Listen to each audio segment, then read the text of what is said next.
I'm still getting to know this area. But I've been out here about an hour. I think 3 different vehicle loads of people wearing camouflage in their trucks are slowly, stealthily driving along the road, trying to shoot a deer. Man, it's frustrating to watch for me. Oh well. Here comes another one behind me. Holy shit.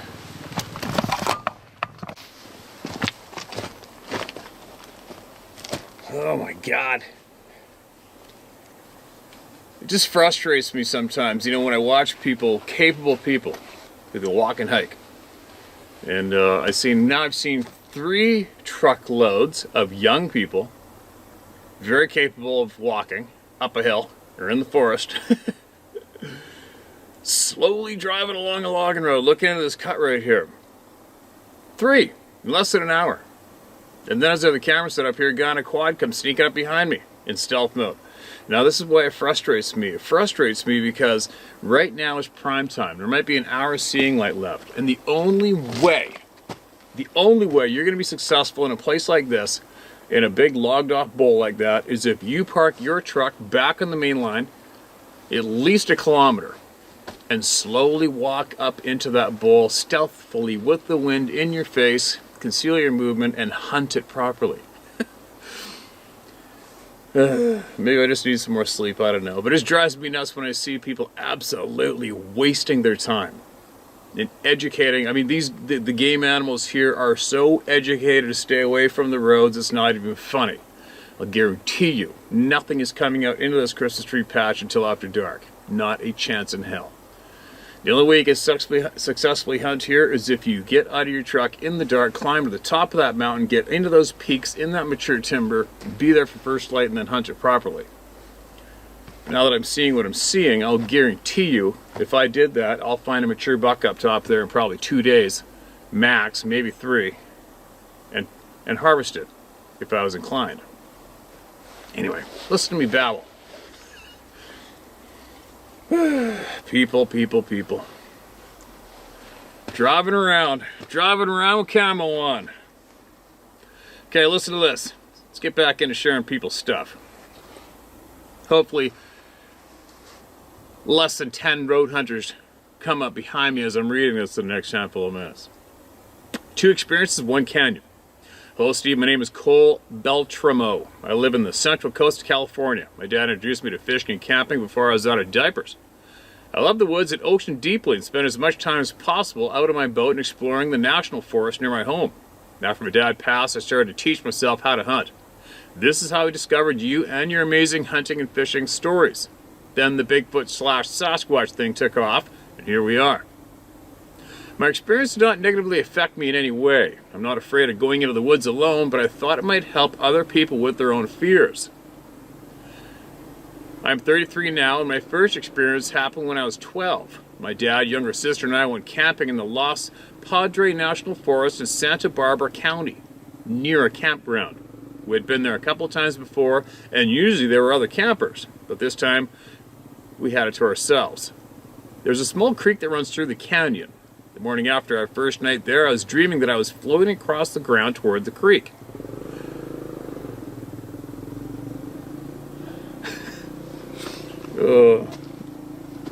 I could feel the ground under my sleeping bag moving slowly from my feet to my head. Everything was quiet. Then, like an alarm clock, all the morning birds turned on and it was light out. I could hear my dad snoring, but it was at a distance. I shouted, "Dad, where are you?" The snoring stopped. I shouted again, "Dad, where are you?" He replied, "I'm in the tent, where are you?" I slowly poked my head out of the sleeping bag to see the tent about 30 yards away from me. I was on the ground outside. The campground was pretty flat. No way I slid or rolled away from the tent on my own. Even at that age, I knew a black bear cougar would have just bit my neck and taken me away. It wasn't until the next year I really knew what it must have been. That is creepy as hell. My dad parked his old VW bus at near a campground. This time we planned on backpacking up the canyon a few miles to a different camp. We made the camp by mid-afternoon, made dinner by the campfire, and hung our food up in a tree. Our tent was under an oak tree with the window facing the west side of the canyon. We could see through the window the silhouette of a canyon ridge underneath the silhouette of the oak tree. A small gap of sky and stars. My sister fell asleep first, and after talking with my dad for a while, I dozed off as well. I woke up to my dad's hand on my chest and him softly asking me to wake up. He whispered, "There's something outside the tent. Can you hear it breathing?" I could clearly hear something outside breathing slowly, big deep breaths. He pointed to the window. The stars are gone. Something was blocking the silhouette of the sky we could see before. As I strained my eyes in the dark, I could see a figure standing there swaying side to side slowly. I asked my dad, "What should we do? Do we turn on a flashlight and try to see it?" We spoke softly about what it could be, a bear or a crazy person out in the woods at night being creepy. The whole time his hand is on my chest with my sleeping sister between us. After a while I fell back to sleep. In the morning I realized how big it must have been. My dad was not a tall man, maybe 5'10". His head didn't even reach the canyon ridge as I saw him through the window in the same place the figure was standing. This thing had to be 8 or 9 feet tall. As we made breakfast that morning, I tried to ask him, "What do you think it was last night?" But before I could finish, he shushed me. He looked at my sister as if to say, "We can talk about it later. I don't want to scare your sister." We never talked about it after that. Now that he's gone, I wished we would have. Thanks for all you do, Steve. I believe that your shared knowledge helped me get my first ever deer this year by backpacking on public land. That is awesome frickin' news. If all men could be like you, what a world it would be. Keep doing what you're doing, good sir. It is appreciated on many levels. Well, thank you for the kind words, man, Cole. And keep getting after those big bucks, all right, man? Keep getting after it. And that's the only way to do it is how you're doing it. You gotta get in that timber, get the backpack on, get your sweat on, use your brain, use your skills, and hunt. That's a frickin' terrifying experience you just shared with everybody. I couldn't imagine what that would be like, waking up and realizing where you were and what had happened, and what probably did it. That's what you call messing with people, right? That's not too cool, as far as I'm concerned. That's not too cool that you do that to somebody's child. I don't give a shit who or where you are. You don't do that. Anyway, if you come across any knowledge, Cole, you make sure you share it with the rest of the world right away, all right, man? If you got anything that'll help anybody, get it into us. Be careful out there, and good luck hunting, man. I love hearing success stories for people in the outdoors. Actually, these are all emailed fairly recently. I'm kind of screwed up and started at the top of my list. I'm supposed to go back down to the bottom. These damn things are real. Washington State experiences. Resending this email from May 10th, 2021. Resent on December 3rd, 2021. Please share just my first name for business reasons. Hello, Steve. I bring to you multiple experiences I've had in Washington State. I'm only 24 years old, but have been in the mountains practically my whole life since 10 years old. Starting from the first experience near Chinook Pass, me and a friend, only 12 to 14 years old at the time, decided to go on a late-night walk while our parents were enjoying themselves at a local cabin. We started walking down a pretty well-known road in the forest and heard a huge rock hit the water to our left. Immediately, we ran in the opposite direction in fear. We summed it up to be a cougar or wild animal that was startled and knocked a rock off the cliff into the water. My friend and I recently connected and both vividly remember the exact same thing. Now moving forward to the age of 17 at a local pond near White Pass, Washington. Now moving forward to the age of 17 at a local pond near White Pass, Washington. One night a different buddy and I went up to a local pond. After just playing some guitar, it was a full moon, a sense of fear came over me and I hopped back in the car. The whole time my friend had been uneasy, sitting in the car shining a flashlight into the woods. After starting up the car and driving away, my AC was on full blast. We immediately got the most putrid smell, mixture of wet garbage, decaying carcass, and musky wet dog. To this day, I've never smelt the same smell, not even living in the city and walking downtown near dumpsters and landfills. Emotion took over after we left the local pond, and I broke down in tears for unknown reason. In our lives, this was another event that we tossed under the rug and forgot for years until recently talking about it. Starting here is when I started a lot more solo expeditions in the state of Washington, into the Wenatchee National Forest, Gifford-Pinchot, and Mount Rainier National Forest areas, only for the love of nature, campfires, and true inspiration. It wasn't until about 4 years later I heard a very low growl from close into the woods and summed it up to be a bear. It was almost as if I was warned to not move any closer by this wild animal. This growl was super low and came from high up in the tree line. Thinking back, it was dumb to stay there and keep hunting for morels, but I did. At the time I heard this growl, my dad was still back at the truck getting his backpack ready, so we never heard it. When these things happen, it's usually not until later you realize how bizarre and abnormal it was. The following year, in the month of May, on a solo camp trip, top of Clover Springs, I had a bizarre experience on the top of a mountain. It was around 11 p.m. to midnight when I heard a strange beeping sound. It sounded like a metal detector moving up and down the ridgeline to the west of my camp. After I went to bed, obviously spooked, the same noise came back to the east of my camp and seemed to be moving back and forth.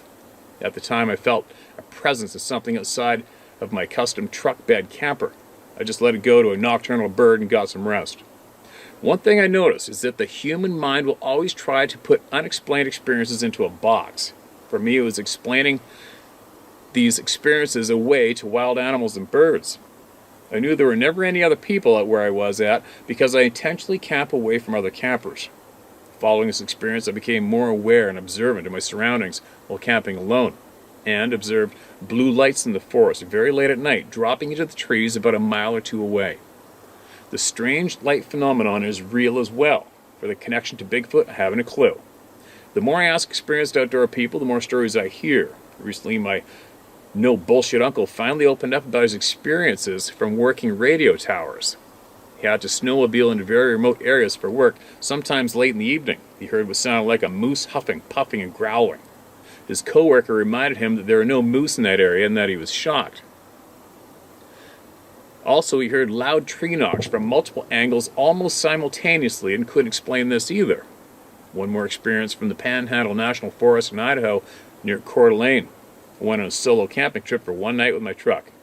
Around June 5th, 2021, I was just putting the last sticks in the fire. As soon as I hopped in the back of my truck to go to sleep, I heard a low-pitched growl and a branch break. It's hard to describe, but it went from high to low and sounds like mmm. After feeling every hair stand on my body, I felt an electric shock down my whole body. I feel as if I was being watched because over the 5 hours I was there, I heard nothing. But as soon as I hopped in the bed of the truck to sleep, it growled. Coincidence in timing? I don't think so. So I drove and got out of there. An absolutely terrifying experience indeed. The electrical chills stayed with me for 20 minutes after I left. Some claim spiritual connections are the cause for these strange events. Some say it's the very nature of human psychology to imagine human-like figures, or that it's just an unknown primate. The answers will be unknown for a long time, but the community you have built is a damn good start to getting the truth out. Governments definitely know more about these topics too, and we should be entitled to know the truth. Anyways, thanks for your channel and bringing light to the subject, sharing other people's encounters. Keep up the good work. I continue to adventure with no fear, but try to always go with a friend now. Regards, Chase. Okay, man, thanks for that. You already know, you've already probably dug enough. You already know all those areas you just mentioned are hot, absolute hotbeds for multiple experiences from frickin' dozens of people, right? Just make sure you go with your gut, man. Go with your gut. Take heed to those warnings that you pick up in the middle of those places, right? More gunshots in the distance, right at prime time. I guess they decided they don't want to have a good chance of getting anything, so let's shoot the guns instead. Man, listen to me go off. I must be grumpy or something.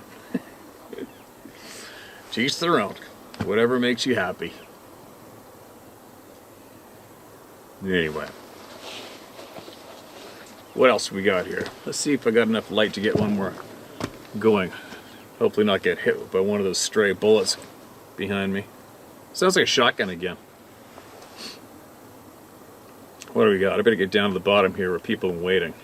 Wasn't really fair of me to do that, was it? So many emails, you guys. So many. Oh, here we go. This is screenshots of something. Weird. Hi, Steve. Well, I guess it would be your ex-backyard. Ha. This encounter happened in the upper Lillooet River Valley. I'm from the Sea to Sky corridor, just a weekend warrior. Work hard, play hard, 4-inch lift in the truck, hunter/fisherman, hunting dog. I'm around your age and been doing this my whole life. Hunted on Texada for deer, Galliano for doves at the end of the island before it became a national park. Ducks in Tualatin, marshlands before it became a bird sanctuary. Interior for rainbows. Yes, a long time. I lived all over BC, hunting and fishing from Bella Coola to Tofino to the Rockies, you name it. You get the picture. Never had I ever considered the existence of these creatures. I was one of those guys I would have to see it to believe it. I even thought the Patterson Gimlin film was a bunch of BS. Oh, hold on, this is all screenshots. I was at the top end, Upper Lillooet River Forest Service Road, right before that forest fire area several years ago after coming down the...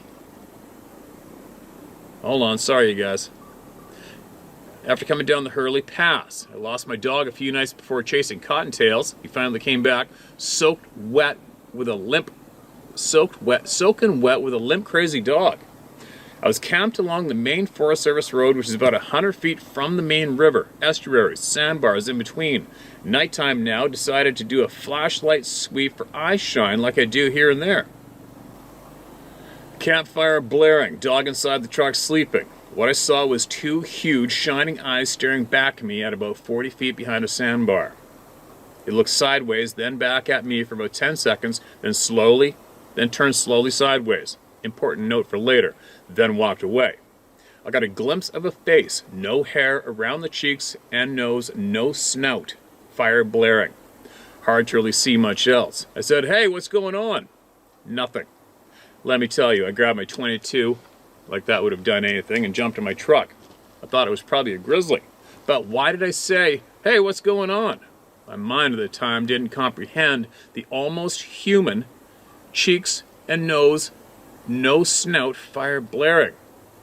My mind at the time didn't comprehend the almost human-like features, but my instincts and my voice did. Nothing interesting happened all night. Actually, had a great sleep and woke up excited to go out and see some big grizzly tracks. I couldn't cross at my camp directly because the water is about 4 feet deep, so I walked upriver about 100 feet, where it was shallower, and came behind the sandbar, which had another shallow creek behind it. I looked at this sandbar, which I couldn't see above, and didn't see a damn thing. No tracks, none. I could see the water ripples from when the water was higher, pristine. I stepped up about a foot on the sandbar, sand tumbling down. I reached up, peeked over, and there was my camp. Perfect view. It was like he was watching me for entertainment or something. Like us watching the TV, I guess. I also felt like it was disappointed when I caught it. I didn't get any other vibes or threatening feelings. Whatever this thing was, it was standing in the creek, probably walking in the creek behind the sandbar. I'm 6 foot, so standing in the creek 1 foot lower, up the sandbar 1 foot, that's 2 feet, then to actually have its whole head above it, it would have been 9 feet tall. If it was a grizzly, it would have been on its hind legs, right? Then gone down when seen. This thing turned sideways and walked away. Not to mention, originally I thought it was a person. This creature was no threat to me. No threat to me or probably anyone else. Hope that helps. This is one of my encounters. At that time, I still never considered Sasquatch until my second encounter the next year. It was in the upper Eelho Valley. Again, right before a massive fire area, like mile 60, and up a spur mountain road. Looked at it on a map. It was the same forest fire. I'll leave that one for another time. Yes, it took a lot for my mind to comprehend. I've never told this or my other encounter to anyone, and never thought I would. They would only think I'm crazy. Take care and thank you for letting me get this off my freaking chest. Alright, man. I don't know why this is all screenshot. I don't know if you sent me the screenshots, but just so you guys see what it's up against. It's all screenshots, and then the story would end here, and then pick up again down here, and that's why it was a little awkward to read. Okay, you guys? Now, get back to what you saw, where you were. Straight above you is the old Hurley, the old Tankwell Road, I guess you might call it. It's the old switchbacks right behind where you camp it. And actually that road is where that arrow that I shot at a bear earlier in the spring, 6 months later, that arrow was sticking straight up out of the, at that time would have been 4 foot deep of snow when I was trapping wolves up there, and that arrow was sticking straight up and down out of the snow, only in the snow that deep, when I went up there on my snowmobile 6 months later. And that was probably 500 yards away from where I shot that arrow at that bear in the spring. Oh, anyways, so that's the only oddball thing that happened for me around that area. And then there was another young guy I've mentioned a few times now. His dad got screamed at. He said it sounded like the combination of a scream, a bark, and a gunshot at the top of that hill right there, okay? What else? Where I was trapping wolves and the two of them were blazing on trees above me on both sides of me was only about 6 or 7 kilometers farther up the road from where you were on the right, in that long straightaway at the other end of the swamp. And that's where my stand was, okay? What else? 22 kilometer in the main line, that's where the Halliburton truck driver, water truck driver, saw one power walk across the road and straight up the log and clear cut, jumping over logs, running uphill, never stopped running once. So there you go, man. You're not alone, you're not crazy, and there are more sightings around that neighborhood, and especially up the Ilaho end. That it's just there's dozens and dozens and dozens. All right, man. So if you want to get that out one off your chest, please do it here. Well, wherever, just get it out. Tell somebody. If you want to share it here, share it here. If not, that's fine too. All right. But if it will help you, then get it out of you. Share it. You're not alone, and it's time everybody spoke openly about this shit, which they are, right? I mean, I think we're pushing 4 million views on this one channel right now in this past 3 weeks. And those are all people coming here on their own, right? So people want to know. Far more people are having these experiences than aren't, from what I'm seeing, what I'm learning, right? But anyway, sun's going down, time to go home. I'm going to set the alarm and get up early and go film those, try to see if I can get up real close and film those Roosevelt bull elk tomorrow morning. And then I still got to go back down to the bend in the river and take a picture of those willow bushes where I got the snapshot of that face, and triple check to make sure there isn't a dark stump in there that made it look like it, because all the leaves are gone now, right? But they've been closing the gate to get in there, so I'm gonna have to hike down there. Got to take my quad in tomorrow and find out what's wrong with the damn thing. Haven't even fully unpacked from being away hunting for a month. But anyway, I couldn't do that podcast last night. It's just too tired. Too many things on the go, and I promised that guy I'd do that hunting podcast this evening, so I gotta get home and do that. And then we'll carry on, and we'll get back to making sure that every single voice is heard. And I got some ideas for everybody to do shortly too. But I'm running out of time here. I was going to share this evening, but I gotta get going. So, be safe, and I will be back, and everybody's gonna be heard.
Got it all on video.